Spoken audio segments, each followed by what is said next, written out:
Assalamualaikum, I am Hafza Aliza Yaku. Welcome to the YouTube channel of Dynamic Law Association. Today we discuss on neurotransmitter यानी कि neurotransmitter क्या होते हैं और ये हमारी बॉडी के अंदर क्या रोल प्ले करते हैं। और आज की वीडियो के अंदर हम डिफरेंट न्यूरोट्रांसमीटर्स को भी स्टडी करेंगे। Neurotransmitter are chemical messenger that your body can not function without. Neurotransmitter जो होते हैं वो एक केमिकल मैसेंजर होते हैं, एक केमिकल मैसेज होता है। इसके विदाउट जो हमारी बॉडी जो है वो प्रॉपर अपने फंक्शंस नहीं कर सकती। Their job is to carry chemical signal from one neuron nerve cell to the next target cell. इसका वर्क क्या होता है कि ये सिग्नल जो केमिकल सिग्नल्स होते हैं, जो मैसेज होता है उसको एक न्यूरॉन से टारगेट सेल तक लेके जाता है। The next target cell can be another nerve cell, a muscle और अ ग्लैंड। ये जो न्यूरोट्रांसमीटर होता है ये केमिकल मैसेज होता है जो एक नर्व सेल से एक न्यूरॉन से टारगेट सेल तक जाता है। जो दूसरा टारगेट सेल है वो एक न्यूरॉन भी हो सकता है, एक नर्व सेल भी होता है। न्यूरॉन को ही नर्व सेल कहा जाता है। और इसके अलावा जो टारगेट सेल है वो कोई भी मसल हो सकता है, कोई मसल सेल हो सकता है या फिर कोई ग्लैंड भी हो सकता है। फंक्शंस यानी कि न्यूरोट्रांसमीटर क्या फंक्शन करता है। Neurotransmitter often refer to as the body chemical messenger. Neurotransmitter को बॉडी का केमिकल मैसेंजर कहा जाता है। They are the molecules use by the nervous system to transmit message between neurons और फ्रॉम न्यूरॉन्स टू मसल। ये क्या करते हैं, ये एक मॉलिक्यूल्स होते हैं। न्यूरोट्रांसमीटर एक ऐसे मॉलिक्यूल्स होता है जो नर्वस सिस्टम से मैसेज को रिसीव करते हैं और इसको एक न्यूरॉन से दूसरे न्यूरॉन तक या दूसरे मसल सेल तक या किसी भी ग्लैंड तक मैसेज को ट्रांसफ़र करते हैं। एक होते हैं केमिकल मैसेंजर, केमिकल मैसेज लेके जाने वाले, और एक होते हैं इलेक्ट्रिकल मैसेंजर जो इलेक्ट्रिक मैसेज लेके जाते हैं। अब जो इलेक्ट्रिकल मैसेज जाता है वो कंडक्शन के थ्रू जाता है, एक्शन पोटेंशियल के ज़रिए जो है वो मैसेज जाता है। जबकि इसके बरक्स जो केमिकल मैसेंजर होता है वो जैसे कि न्यूरोट्रांसमीटर्स हैं, ये केमिकल जो है केमिकल्स के ये एक मॉलिक्यूल्स होते हैं और ये मैसेज को लेके जाते हैं एक न्यूरॉन से दूसरे न्यूरॉन तक। Where are neurotransmitter located. Neurotransmitters जो होते हैं वो कहाँ पे लोकेट करते हैं, कहाँ पे वक़ूफ़ पज़ीर होते हैं। न्यूरोट्रांसमीटर आर रिलीव from the synaptic vesicle into the synaptic cleft where they are able to interact with neurotransmitter receptors on the target cell. The neurotransmitter effect on the target cell is determined by the receptor it bind to। Neurotransmitter जो होते हैं ये एक तरह के molecules होते हैं जो कि वेसिकल्स के अंदर बाइंड होते हैं। ये वेसिकल्स जो होती हैं ये प्री साइनेप्टिक तक होती हैं जो कि साइनेप्टिक क्लेफ्ट के बाद जो है ये पोस्ट तक मैसेज को कन्वे करती हैं और ये जो है नेक्स्ट टारगेट सेल तक मैसेज को लेके जाते हैं। वो कोई मसल सेल भी हो सकता है या वो कोई ग्लैंड भी हो सकता है। जब एक न्यूरोट्रांसमीटर मैसेज को लेके जाता है प्री साइनेप्टिक मेम्ब्रेन से पोस्ट साइनेप्टिक मेम्ब्रेन तक, तो उसका जो रिसेप्टर होता है वो जिस रिसेप्टर के साथ वो बाइंड करता है उसके बाद जो है फर्दर मैसेज जो है वो आगे कन्वे होता है, टारगेट सेल तक जाता है। न्यूरोट्रांसमीटर जो केमिकल मैसेंजर होते हैं, मॉलिक्यूल्स होते हैं, वो जाकर टारगेट सेल तक मैसेज कन्वे करते हैं जो कि और उसके बाद जो होता है रिसेप्टर होता है जो उसका बाइंड होता है वो उसके बाद अपना जो रिएक्शन है वो शो करता है। ये न्यूरोट्रांसमीटर्स जो होते हैं ये वेसिकल्स की सूरत में होता है जो प्री से पोस्ट साइनेप्टिक तक जाते हैं। इनके दरमियान में गैप होता है जिसको साइनेप्स कहा जाता है। उसके अंदर जो है वो न्यूरोट्रांसमीटर जो है वो रिलीज़ होते हैं वेसिकल से और पोस्ट साइनेप्टिक तक मैसेज लेके जाते हैं। वहाँ पे एक रिसेप्टर जो होता है वो मौजूद होता है जो बाइंड करता है, जो स्पेसिफिक न्यूरोट्रांसमीटर के लिए रिसेप्टर होता है और वो उसके बाद जो है फर्दर मैसेज जो है आगे प्रोसीड होता है। जो एक्सोन होता है यानी एक न्यूरॉन की जो लास्ट होता है एक्सोन, वहाँ पे ये जो न्यूरोट्रांसमीटर होते हैं ये वेसिकल्स की सूरत में बाइंड होते हैं जिससे वो प्री साइनेप्टिक से पोस्ट साइनेप्टिक तक जाते हैं। प्री साइनेप्टिक से जो न्यूरोट्रांसमीटर होते हैं वो वेसिकल्स जो होती हैं वो रिलीज़ होती हैं और उसके बाद वो पोस्ट साइनेप्टिक न्यूरॉन तक जाते हैं और जाके वहाँ उसका जो स्पेसिफिक रिसेप्टर होता है उसके साथ बाइंड होते हैं। एक स्पेसिफिक जो एंजाइम होता है वो वहाँ पे मौजूद होता है जो कि इन न्यूरॉन्स को सिंथेसाइज करता है और उसके बाद ये जो ट्रांसमीटर्स होते हैं वो एक्साइट होते हैं और मैसेज को फर्दर आगे प्रोसीड किया जाता है। एक्साइटरी न्यूरोट्रांसमीटर्स जो होते हैं इनके नतीजे में जो वर्किंग होती है वो ज़्यादा होती है। जो केमिकल मैसेंजर होते हैं वो जल्दी मैसेज लेके जाते हैं, और जो इनहिबिटरी होते हैं वो एक्शंस को कम करते हैं, स्लो डाउन करते हैं। Neurotransmitters are endogenous chemicals that allow neurons to communicate with each other throughout the body. They enable the brain to provide a variety of functions through the process of chemical synaptic transmission. These endogenous chemicals are integral in shaping everyday life and functions. जो neurotransmitter होते हैं ये chemicals होते हैं जो allow करते हैं neurons को कि एक न्यूरॉन से दूसरे न्यूरॉन तक मैसेज आता है और आपस में उनकी कम्युनिकेशन होती है। एक कम्युनिकेट बॉन्ड जो होता है वो प्रोड्यूस होता है। और ये जो न्यूरोट्रांसमीटर होता है ये डेली फंक्शन के और एक इंडिविजुअल की बॉडी के अंदर जो ये डिफरेंट फंक्शंस को कंट्रोल करते हैं। वेरा न्यूरोट्रांसमीटर मेन न्यूरोट्रांसमीटर जो है वो कहाँ बनते हैं? न्यूरोनल सेल बॉडी में ये जो होते हैं ये स्मॉल मॉलिक्यूल्स होते हैं जो प्री साइनेप्टिक टर्मिनल पे मौजूद होते हैं, और उसके बाद जब ये ट्रांसमीटर होते हैं सिंथेसाइज होते हैं, तो सिंथेसाइज होते हैं न्यूरोनल सेल बॉडी पे और फिर ये ट्रांसपोर्ट करते हैं अपने नर्व टर्मिनल साइटोप्लाज्म को और पोस्ट साइनेप्टिक तक मैसेज जो है वो कन्वे करते हैं। How do neurotransmitter work? Nerve cells fire nerve impulse, they do this by releasing neurotransmitter. Neurotransmitter जो होते हैं वो किस तरह वर्क करते हैं? जो न्यूरॉन होते हैं ये नर्व इम्पल्स ये फायर करते हैं नर्व इम्पल्स पे, और इसके बाद कहता है न्यूरोट्रांसमीटर रिलीज़ होता है जिनको बॉडी केमिकल मैसेंजर भी कहा जाता है। ये जो केमिकल मैसेंजर होते हैं ये सिग्नल को कैरी करके लेके जाते हैं दूसरे सेल तक या फिर टारगेट सेल तक, और जो न्यूरोट्रांसमीटर होते हैं relay their message by travelling between cell, ये डिफरेंट सेल्स के दरमियान जो ये मैसेज को कन्वे करते हैं and attaching to specific receptor on target cell, और जाके जो टारगेट सेल होता है उसके साथ ये अटैच होते हैं। Two major types of neurotransmitter होते हैं, एक होते हैं स्मॉल मॉलिक्यूल न्यूरोट्रांसमीटर और दूसरे होते हैं neuropeptide. Small molecule neurotransmitter mediate rapid synaptic action, यानी ये रैपिड जो है ये सिनेप्टिक एक्शन करते हैं, मैसेज कन्वे करते हैं, जबकि इसके जो ऑपोजिट होते हैं बरक्स होते हैं वो न्यूरोपेप्टाइड, ये स्मॉल होते हैं। जो न्यूरोपेप्टाइड्स होते हैं ये टेंड टू मॉड्यूलेट स्लोवर, यानी ये स्लो मैसेज को लेके जाते हैं। स्लो जो है ऑनगोइंग इनका सिनेप्टिक फंक्शन होता है। More than 70 different neurotransmitters have been identified and others surely will be discovered. यानी 70 से ज़्यादा जो है वो न्यूरोट्रांसमीटर जो वो इंट्रोड्यूस हो चुके हैं, वो आइडेंटिफाई हो चुके हैं। Some neurotransmitter can bind to more than one type of receptor. कुछ जो न्यूरोट्रांसमीटर होते हैं वो डिफरेंट रिसेप्टर के साथ जो है वो बाइंड हो जाते हैं एंड काज डिफरेंट इफेक्ट, और डिफरेंट रिसेप्टर के साथ बाइंड होके डिफरेंट इफेक्ट्स जो हैं उनको प्रोड्यूस करते हैं। और कुछ जो रिसेप्टर्स न्यूरोट्रांसमीटर होते हैं वो सिर्फ एक रिसेप्टर के साथ बाइंड करते हैं, और जबकि कुछ जो होते हैं वो ज़्यादा के साथ बाइंड करते हैं और डिफरेंट फंक्शन जो होता है वो प्रोड्यूस करते हैं। For example the neurotransmitter glutamate can activate at least 10 type of receptor. जो एक न्यूरोट्रांसमीटर है जिसका नाम ग्लूटामेट है, ये 10 टाइप ऑफ रिसेप्टर के साथ जो है एक्टिवेट हो जाता है और फिर डिफरेंट जो है ये 10 टाइम तरह के जो फंक्शन है ये प्रोड्यूस करता है और प्ले करता है।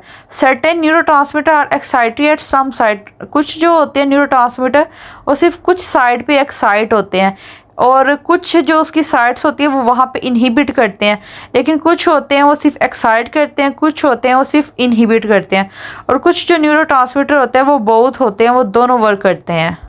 जो एक्साइटिंग न्यूरोट्रांसमीटर होते हैं ये जनरेट करते हैं एक सिग्नल को जिससे एक्शन पोटेंशियल कहा जाता है जब ये न्यूरॉन को रिसीव करते हैं, जबकि जो इनहिबिट ट्रांसमीटर होते हैं ये एक्टिविटी को प्रिवेंट करते हैं, रोकते हैं, कम करते हैं, स्लो डाउन करते हैं। न्यूरोट्रांसमीटर्स जो होते हैं ये 3 तरह के होते हैं, कुछ एक्साइट होते हैं, कुछ इनहिबिट होते हैं, कुछ जो होते हैं वो बोथ होते हैं, दोनों होते हैं।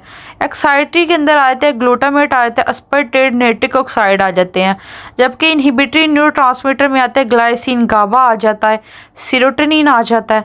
और बोथ ऐसे न्यूरोट्रांसमीटर होता है जो एक्साइट भी होते हैं कुछ साइड के ऊपर, और कुछ साइड के ऊपर लोकेशन के ऊपर कुछ रिसेप्टर के साथ जो है ये कंबाइन होकर इनहिबिट हो जाते हैं। इनके अंदर एसिटाइलकोलाइन इंक्लूड होता है, डोपामीन और नोरेफिनेफ्रिन जो होते हैं इंक्लूड होते हैं। अब हम इन सब न्यूरोट्रांसमीटर को फर्दर डिटेल में डिस्कस करते हैं। एसिटाइलकोलाइन जो होता है ये एक न्यूरोट्रांसमीटर होता है। ये particularly prevent in an area of the forebrain called the hippocampus. ये जो फोरब्रेन का एक पार्ट हिप्पोकैम्पस है वहाँ पे ये लोकेट होता है, विच play a key role in the formation of new memories.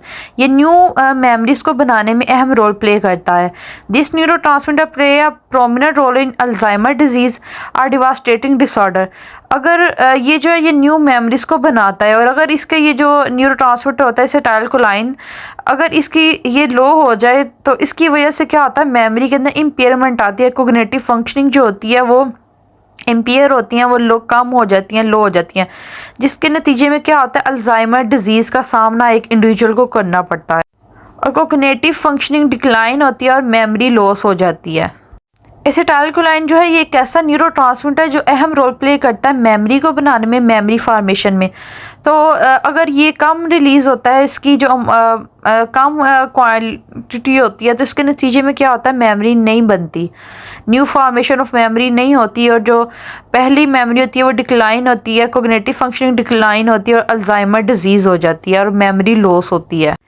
इसके अलावा ये लर्निंग में बहुत अहम रोल प्ले करता है, मेमोराइज़ करने में किसी भी चीज़ को, अटेंशन स्पैन के लिए इम्पोर्टेंट होता है, अराउजल के अंदर इसका बहुत ज़्यादा इम्पोर्टेंट रोल होता है, और इनवॉलेंटरी जो मसल मूवमेंट होते हैं वो भी इसकी वजह से होता है, वो जो एसिटाइलकोलाइन है उनको कंट्रोल करता है। Acetylcholine in the brain एल्टर्स neuronal excitability influences synaptic transmission. ये एक एक्साइटरी जो न्यूरोट्रांसमीटर है, induces synaptic plasticity and coordinate the firing of groups of neuron. ये साइनेप्टिक प्लास्टिसिटी को इंड्यूस करता है, और जो ग्रुप ऑफ न्यूरॉन्स होते हैं वो फायर होते हैं, यानी कि एक्साइट होता है, ज़्यादा जो न्यूरॉन्स होते हैं वो फायर होते हैं, और मैसेज जो होता है वो कन्वे होता है, एक्शन पोटेंशियल क्रिएट होता है। और अगर ये कम रिलीज़ होता है तो ग्रुप ऑफ न्यूरॉन फायर नहीं होते, एक्शन जो होता है वो स्लो डाउन होता है, जिसके नतीजे में जो मेमोरी है वो लॉस होती है। सीरोटोनिन ये भी एक न्यूरोट्रांसमीटर जो कि अहम रोल प्ले करता है मूड रेगुलेशन में। For example, low level of serotonin has been associated with feeling of depression. अगर सीरोटोनिन जो है ये लो लेवल रिलीज़ होता है, यानी कम इसका लेवल होता है, तो इसके नतीजे में क्या होता है कि डिप्रेशन वाली फीलिंग आती है। और सेरोटोनिन रेप्टिक इनहिबिटर और एंटी डिप्रेशन, ये एक इनहिबिटरी ट्रांसमीटर होता है, और अगर ये इंक्रीज़ होता है, that increase serotonin level in the brain by blocking its uptake by neuron. ये कुछ ड्रग्स हैं जो क्या करती हैं, डिप्रेशन को ट्रीट करती हैं। जब सेरोटोनिन कम रिलीज़ होता है और डिप्रेशन का सामना करना पड़ता है एक इंडिविजुअल को, एक इंडिविजुअल जो है वो डिप्रेस होता है, तो फिर ये डिफरेंट ड्रग्स जो वो यूज़ करता है जो कि ट्रीट करती हैं डिप्रेशन को। इसके अलावा जो सेरोटोनिन है वो स्लीप की रेगुलेशन के अंदर अहम रोल प्ले करता है, और जो एपिटाइट यानी कि भूख लगना, जो हंगर वाली स्टेट है, जो एक मैकेनिज़्म है, उसको ये कंट्रोल करता है, उसकी फंक्शनिंग को। इसके अलावा जो है इसके ज़रिए ईटिंग डिसऑर्डर यानी कि जो बुलिमिया नर्वोसा होता है उसको ट्रीट किया जाता है। Interestingly, the hallucinogenic drug induces its effect by binding to serotonin receptor in the brain. इसके अलावा अगर जो हेलोसिनेजिक ड्रग होती है, जो हेलोसिनेशन को ट्रीट करने के लिए यूज़ की जाती है, उसके जो इफ़ेक्ट होता है उसको इंड्यूस करता है, यानी कि रिड्यूस करता है, अगर वो सेरोटोनिन रिसेप्टर के साथ ब्रेन के अंदर बाइंड हो जाए। What does serotonin do? Serotonin transmitter जो है ये क्या रोल प्ले करता है? ये ब्लड क्लॉटिंग के अंदर हेल्प आउट करता है। इसके अलावा ये जो एपिटाइट है उस फंक्शन को कंट्रोल करता है। जो स्लीप साइकिल है, स्लीप रेगुलेशन में अहम रोल प्ले करता है। अराउजल के अंदर ये जो है रोल प्ले करता है। Sexual functioning can cause a decrease libido when level are too high, यानी जब सेरोटोनिन का लेवल ज़्यादा हाई हो जाता है तो उसके नतीजे में जो लिबिडो होती है वो कम हो जाती है। इसके अलावा ये बोन हेल्थ के लिए जो होता है इम्पोर्टेंट होता है। अगर ये ज़्यादा रिलीज़ हो जाता है तो इसके नतीजे में जो बोन की एक डिजीज़ है ऑस्टियोपोरोसिस, उसका एक इंडिविजुअल को सामना करना पड़ता है। इसके अलावा mood regulation reduces feeling of depression and anxiety. ये जो सेरोटोनिन है ये डिप्रेशन और जो एनजाइटी वाली फीलिंग है, ये जो स्टेट है, इसको ये रिड्यूस करता है और मूड को रेगुलेट करता है। ये मूड रेगुलेशन में अहम रोल प्ले करता है। अगर इसकी जो लेवल होता है वो कम होता है या लो होता है तो इसके नतीजे में डिप्रेशन का सामना करना पड़ता है। और ये जो है regulation of mood, sleep and eating arousal के अंदर जो है अहम रोल प्ले करता है। इसके अलावा इधर सीरोटोनिन पाथवे जो है वो फिगर में दिखाया गया कि किस तरह जो सीरोटोनिन है वो अगर कोई एग्रेशन है अगर वो ज़्यादा हो जाता है तो उसके नतीजे में क्या होता है, एग्रेशन एक इंडिविजुअल के अंदर ज़्यादा हो जाता है। ग्लूटामेट एक एक्साइटरी न्यूरोट्रांसमीटर है। ऑफ द 3 or more सब type of glutamate receptor, one is particular जो है इसके मोर देन 3 सब टाइप्स हैं ग्लूटामेट रिसेप्टर्स के, लेकिन इसमें से जो एक पर्टिकुलर है वो है NMDA रिसेप्टर, जिसको एन मिथाइल डीएस्परेट कहा जाता है। Neuron in the hippocampus are particularly rich in NMDA, यानी ये हिप्पोकैम्पस के अंदर लोकेट करता है। And this area seems to be crucial in the formation of new memories. ये न्यू मेमोरीज बनाने के अंदर जो है अहम रोल प्ले करता है, यानी कि ये न्यू मेमोरीज को कंट्रोल करता है, उसकी फंक्शनिंग को कंट्रोल करता है। ग्लूटामेट के डिफरेंट रिसेप्टर्स हैं जो सेंट्रल नर्वस सिस्टम के अंदर लोकेट होते हैं। And its metabolism is important to maintaining optimum level within the extracellular space. As such it is important to memory. ये मेमोरी के अंदर, कोग्निशन के अंदर और मूड रेगुलेशन के अंदर अपना फंक्शन जो है वो प्ले करता है। Glutamate is the most abundant exciting neurotransmitter. ये एक अबंडेंट एक्साइटिंग न्यूरोट्रांसमीटर है। It works in tender with GABA the main inhibitory neurotransmitter. ये गाबा जो कि एक इनहिबिटरी न्यूरोट्रांसमीटर है उसके साथ ये मिलके वर्क करता है। ये ब्रेन के जो मेंटेनेंस है, उसके जो बैलेंस है उसको ये मेंटेन करता है। ग्लूटामेट और गाबा ये 2 न्यूरोट्रांसमीटर है जो दोनों जो ग्लूटामेट है ये एक एक्साइटिंग न्यूरोट्रांसमीटर है, जबकि जो गाबा है वो इनहिबिटरी न्यूरोट्रांसमीटर है। और ये दोनों मिलके जो ब्रेन का बैलेंस है उसे मेंटेन करते हैं। ये फिगर है जिसके अंदर दिखाया जा रहा है कि किस तरह पोस्ट सिनेप्टिक जो है प्री सिनेप्टिक से पोस्ट सिनेप्टिक तक जो ग्लूटामेट है वो वेसिकल्स की सूरत में जो न्यूरोट्रांसमीटर है वो रिलीज़ हो रहा है और पोस्ट सिनेप्टिक तक जा रहा है, मैसेज को कन्वे कर रहा है। गाबा को अमाइनोब्यूटेरिक एसिड कहा जाता है। This substance is a major inhibitory transmitter. ये एक इनहिबिटरी ट्रांसमीटर है। और the drug pyridoxine with block GABA receptor producer conversion. जब ये गाबा की जो लेवल होता है ये या जो इसका रिसेप्टर होता है जब ये ब्लॉक होता है तो एक इंडिविजुअल को कन्वर्जन का सामना करना पड़ता है। मसल मूवमेंट जो होती है वो कंट्रोल नहीं होती। यानी जब गाबा न्यूरोट्रांसमीटर इसका जो बैलेंस है वो यानी इसका जो लेवल है वो इम्बैलेंस होता है तो इसके नतीजे में जो ब्रेन है वो प्रॉपर्ली वर्क नहीं करता और कन्वर्जन होती है एक इंडिविजुअल को। Gamma butyric acid is an amino acid that function as the primary inhibitory transmitter for the central nervous system. ये सेंट्रल नर्वस सिस्टम में क्या करता है, इनहिबिटरी न्यूरोट्रांसमीटर के तौर पर वर्क करता है। इसका जो फंक्शन होता है वो रिड्यूस होता है एक्साइटेबिलिटी, न्यूरोनल एक्साइटेबिलिटी को रिड्यूस करना। GABA lessen the ability of a nerve cell to receive, create और send chemical signal to other nerve cell. ये क्या करता है, ये जो एक्शन होता है यानी नर्व सेल को रिसीव करना और आगे मैसेज कन्वे करना, इस प्रोसेस को ये इनहिबिट करता है, स्लो डाउन करता है, कामिंग इफेक्ट को प्रोड्यूस करता है। और जब भी किसी इंडिविजुअल को एंजाइटी का सामना करना पड़ता है या वो स्ट्रेस होता है, कोई स्ट्रेसफुल सिचुएशन आ जाती है या वो उसे फियर वो फेस करता है तो उस वक्त ये जो गाबा है इस फंक्शनिंग को कंट्रोल करता है। फियर वाली सिचुएशन के अंदर जब पुपिल डायलेट हो जाता है और हार्ट बीट और ब्लड प्रेशर जो ये इंक्रीज़ हो जाता है उस वक्त ये जो गाबा न्यूरोट्रांसमीटर ये बॉडी फंक्शनिंग को मेंटेन करता है और एक इंडिविजुअल के अंदर कामिंग इफेक्ट को प्रोड्यूस करता है। ये फिगर है जिसके अंदर गाबा न्यूरोट्रांसमीटर की इनहिबिट फंक्शनिंग को दिखाया जा रहा है कि किस तरह ये स्लो डाउन करता है एक नर्व सेल से दूसरे नर्व सेल तक मैसेज कन्वे होने में। नोरेपिनेफ्रीन जो है ये एक ऐसा न्यूरोट्रांसमीटर है जो कुछ साइट के ऊपर जो है वो एक्साइटरी रोल प्ले करता है, जबकि कुछ साइट के ऊपर जो है ये इनहिबिटरी रोल जो है प्ले करता है। और ये ब्रेन के अंदर लोकेट होता है और बॉडी के डिफरेंट फंक्शंस जो है उसको कंट्रोल करता है और रेगुलेटरी सिस्टम को मेंटेन रखता है। ये ब्रेन स्टेम के अंदर लोकेट होता है। नोरेपिनेफ्रीन जो होता है ये ऐसा न्यूरोट्रांसमीटर होता है जो कि रीअपटेक करता है, रीअपटेक को स्लो डाउन करता है। रीअपटेक क्या होता है, यानी कि जो न्यूरोट्रांसमीटर रिलीज़ होता है उसको अब्जॉर्ब कर दिया जाता है। जो न्यूरोट्रांसमीटर प्लांट होते हैं ये हो के प्लाज्मा मेम्ब्रेन पे लोकेट होते हैं और न्यूरोट्रांसमीटर को अब्जॉर्ब कर लेते हैं। लेकिन जो नॉरएपिनेफ्रिन होता है ये क्या करता है, ये स्लो डाउन करता है रीअपटेक को, यानी कि अब्जॉर्बिंग के जो इफ़ेक्ट होता है उसको स्लो डाउन करता है, जिसके नतीजे में क्या होता है, बिकॉज ऑफ दिस डिले, जो ये डिले करता है, जो स्लो डाउन करता है, the receiving neuron are activated for a longer period. जो रिसीव करते हैं न्यूरॉन को, जो पोस्ट सिनैप्टिक रिसेप्टर्स होते हैं वो एक्टिवेटेड हो जाते हैं लॉन्गर पीरियड के लिए। इसके बरक्स जो लिथियम है ये स्पीड अप कर देता है रीअपटेक ऑफ एपिनेफ्रीन को, यानी कि ज़्यादा न्यूरोट्रांसमीटर जो है वो अब्जॉर्ब होता है, causing a person mood level to be depress, जिससे एक इंडिविजुअल जो है वो डिप्रेस मूड फील करता है। Any drug that causing epinephrine to increase और decrease in the brain is correlated with in an increase और decrease in the individual mood level. यानी कि ये जो एक न्यूरोट्रांसमीटर है जो कि नॉरएपिनेफ्रीन है, अगर इसका जो बैलेंस है वो ज़्यादा या कम होता है, उसके नतीजे में एक इंडिविजुअल का जो मूड है वो हाई और लो होता है, यानी वो डिप्रेस होता है या वो नॉर्मल होता है। जैसे जैसे नॉरएपिनेफ्रीन न्यूरोट्रांसमीटर का जो है बैलेंस अप एंड लो होगा, वैसे जो एक इंडिविजुअल का मूड होता है उसके अंदर चेंजिंग आती है। ये ब्रेन और स्पाइनल कॉर्ड यानी कि ब्रेन स्टेम पे लोकेट होता है। ये अलर्टनेस के अंदर, अराउजल के अंदर और अटेंशनल के अंदर जो है अहम रोल प्ले करता है। डोपामिन एक ऐसा न्यूरोट्रांसमीटर है जो कि नॉरएपिनेफ्रीन की तरह ही वर्क करता है।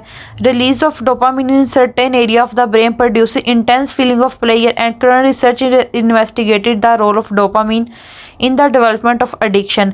To much dopamine in some area of the brain में काज शिजोफ्रेनिया, यानी कि जब ये इसके ज़्यादा रिलीज़ होता है तो उसके नतीजे में क्या होता है, इंटेंस फीलिंग ऑफ प्लेजर जो है एक इंडिविजुअल फील करता है, ज़्यादा खुशी जो है वो फील करता है। यानी जब एक इंडिविजुअल हैप्पी होता है तो ये डोपामिन का लेवल जो होता है वो हाई होता है। बट अगर डोपामिन अगर ब्रेन के कुछ एरियाज़ के अंदर ज़्यादा इसका रिलीज़ हो जाता है, ज़्यादा इसकी लेवल हो जाता है, तो उसके नतीजे में शिज़ोफ्रेनिया का सामना करना पड़ता है। और अगर ये इसकी जो अमाउंट है वो लो हो जाती है, इसका लेवल लो होता है, तो फिर एक इंडिविजुअल को पार्किंसन डिजीज़ होने का ख़तरा होता है। न्यूरोट्रांसमीटर जो होते हैं ये बॉडी के अंदर एक अहम रोल प्ले करते हैं। इनकी हर एक बॉडी के अंदर हर एक न्यूरोट्रांसमीटर का अपना रोल होता है। कुछ न्यूरोट्रांसमीटर एक्साइट होते हैं, एक्साइटरी रोल प्ले करते हैं, कुछ जो होते हैं वो इनहिबिटरी रोल प्ले करते हैं, कुछ जो होते हैं वो कुछ साइड के ऊपर दोनों रोल प्ले करते हैं। और अगर इनका एक प्रॉपर जो होता है ये एक बैलेंस होता है, एक बैलेंस पॉइंट होता है, एक लेवल होता है। अगर वो इम्बैलेंस की तरफ चला जाता है तो अगर वो ज़्यादा होता है तो उसके नतीजे में भी प्रॉब्लम का सामना करना पड़ता है, और अगर वो लो होता है तो उसके नतीजे में भी सामना करना पड़ता है। फॉर एग्ज़ाम्पल अगर हम डोपामिन को ही देख लें जो कि एक न्यूरोट्रांसमीटर है जो नॉरएपिनेफ्रीन न्यूरोट्रांसमीटर की तरह वर्क करता है, अगर इसका जो लेवल है वो ज़्यादा हो जाता है तो उसके नतीजे में एक इंडिविजुअल को शिज़ोफ्रेनिया हो जाता है, शिज़ोफ्रेनिया होने के चांसेस होते हैं। और अगर जो है इसका लेवल जो इसका बैलेंस है वो लो हो जाता है, कम हो जाता है, लेसन हो जाता है, तो उसके नतीजे में पार्किंसन डिजीज़ होने का ख़तरा होता है। और अगर ये प्रॉपर बैलेंसिंग पॉइंट के ऊपर रहता है तो ये हैप्पीनेस जो है उसको एक इमोशन को क्रिएट करता है। एक इंडिविजुअल जब हैप्पी होता है तब ये रिलीज़ होता है। जब ये डोपामिन का लेवल ब्रेन के अंदर जो है लो होता है तो इसके नतीजे में पार्किंसन डिजीज़ होता है। इसके ट्रीटमेंट के लिए एल डोपा ड्रग को यूज़ किया जाता है, जिससे क्या होता है कि ये जो डोपामिन का लेवल है उससे हाई होता है, ज़्यादा हो जाता है। Dopamine is a type of neurotransmitter and hormone. It play a role in many important body function including movement, memory and pleasurable rewards and motivation. ये बॉडी के अंदर एक अहम रोल प्ले करता है। डिफरेंट बॉडी फंक्शंस के अंदर इसका अहम रोल होता है, जैसे कि ये मूवमेंट के अंदर, बॉडी मूवमेंट के अंदर, मेमोरी के अंदर और प्लेयर यानी हैप्पीनेस के अंदर मोटिवेट करता है एक इंडिविजुअल को। और अगर इसकी जो लेवल है वो बैलेंस है वो हाई या लो हो जाता है तो इसके नतीजे में एक इंडिविजुअल को डिफरेंट जो है वो मेंटल हेल्थ और न्यूरोलॉजिकल डिजीज़ का सामना करना पड़ता है। और ये एक फिगर है जिसके अंदर दिखाया जा रहा है कि किस तरह जो डोपामिन है वो वेसिकल्स, सिनेप्टिक वेसिकल्स की सूरत में आता है और आगे फिर जब उसको उसका रिसेप्टर मिलता है और वो रिसेप्टर के साथ जाके बाइंड हो जाता है और फर्दर जो है वो आगे एक्शन जो है वो प्रोसीड होता है। ये थी हमारी आज की वीडियो जिसके अंदर हमने न्यूरोट्रांसमीटर को स्टडी किया, डिफरेंट न्यूरोट्रांसमीटर को स्टडी किया और देखा कि न्यूरोट्रांसमीटर जो है वो हमारी बॉडी के अंदर क्या रोल प्ले करता है। उम्मीद है आपको वीडियो पसंद आई होगी और आपको समझ भी आई होगी। Like the video and subscribe the channel. Thank you so much. Thank you for watching.